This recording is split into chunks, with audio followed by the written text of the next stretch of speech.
Good morning and welcome to Cawfeetawk. I wanted to share a story with you. When years ago I was living in LA and I was working with Jamie Spears, Britney came to the house with her, what was then maybe 3-month-old son. And we came to find out when she was there that day that she had just found out she was pregnant with her second child. Now, keep in mind, I wasn't married yet. I was living in LA. And I was teasing her, like, who does that? Like, don't you know how babies are made? Blah, blah, blah. And needless to say, she was not taking it very well. Because it was overwhelming for her. So, fast forward, when Olivia is 10 weeks old, I know something's wrong. I feel like I'm going backwards. I was getting better, like hormonally. I was getting better. I was, she was sleeping through the night, so I was finally sleeping through the night, and just I was going forward. I was healing from delivering a 9-pound baby, being pregnant. But around the 10-week mark, I knew something wasn't right. I was going backwards. I felt like I was waking up super early again, which is a big signal for me that I'm pregnant. I just, like, my stomach was all jacked up. I knew something was not right. And I kept saying to Michael, something is wrong.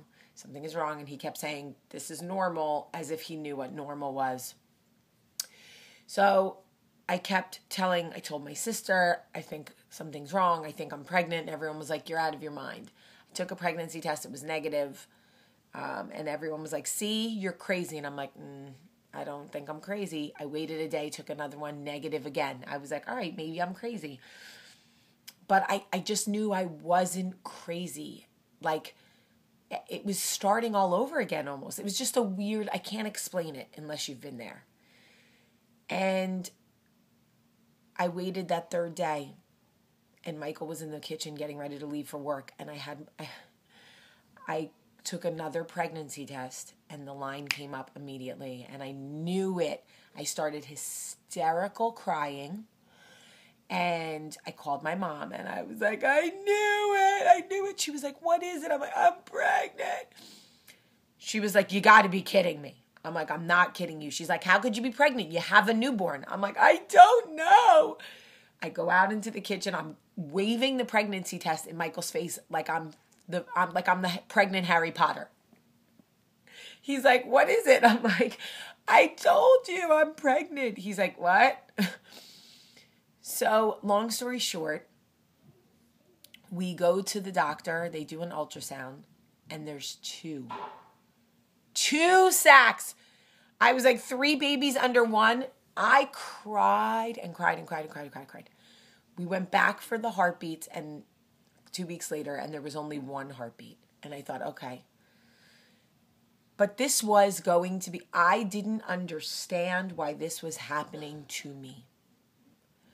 I just finished a pregnancy where I had gestational diabetes with Olivia, preterm labor. I had to take Precardia. It was a pain in my rump. She was healthy, thank God.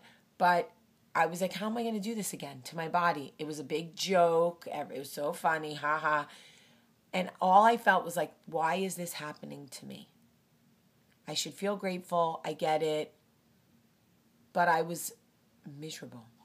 I was miserable being the girl with the 5-month pregnant belly, with the 7-month baby on my hip, and everyone going, ooh, she didn't lose any of the weight. No, I'm having another one. Yes, right behind the other one. Yes, I realize how close they'll be in age. Yes, blah, all of it. Like, I was like, this is awful.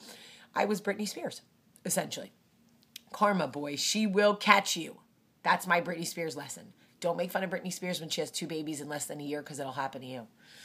So, anyway, then Max, we don't find out what we're having. The baby's born, 9 pounds, 1 ounce. It's a boy. I think it's a boy. Really? Are you sure? Look again. No, it's a boy. Oh, what?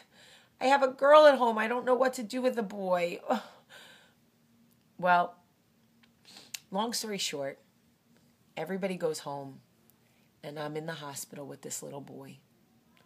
And I'm thinking, all right, I know I love you because I can feel it, but like, who are you? So I kind of unswaddle him and take a good look at how perfect he was. And I thought,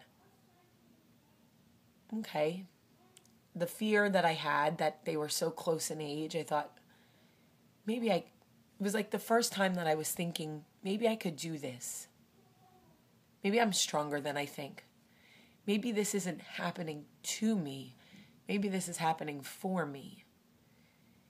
And I fell so madly in love with this boy. I know that I've talked about Max before, but the lesson here is that sometimes God gives us what we need, not what we want, not in our time, definitely not in our time. Because if someone would have asked me when Olivia was 10 weeks old if I needed a boy right then, I would have said no, absolutely not. But I never could have known how badly I really needed him. Max is my sweet in the world when everybody else is so hard on me. My girls sometimes can be my toughest critics, but my son is always there to say, I love you, Mama. You look beautiful, Mama. You're doing a great job. I never could have known how much I needed him. Never. To think that I would have rejected the notion, had I been given the opportunity, had someone asked me if I wanted another baby right then, I would have said no.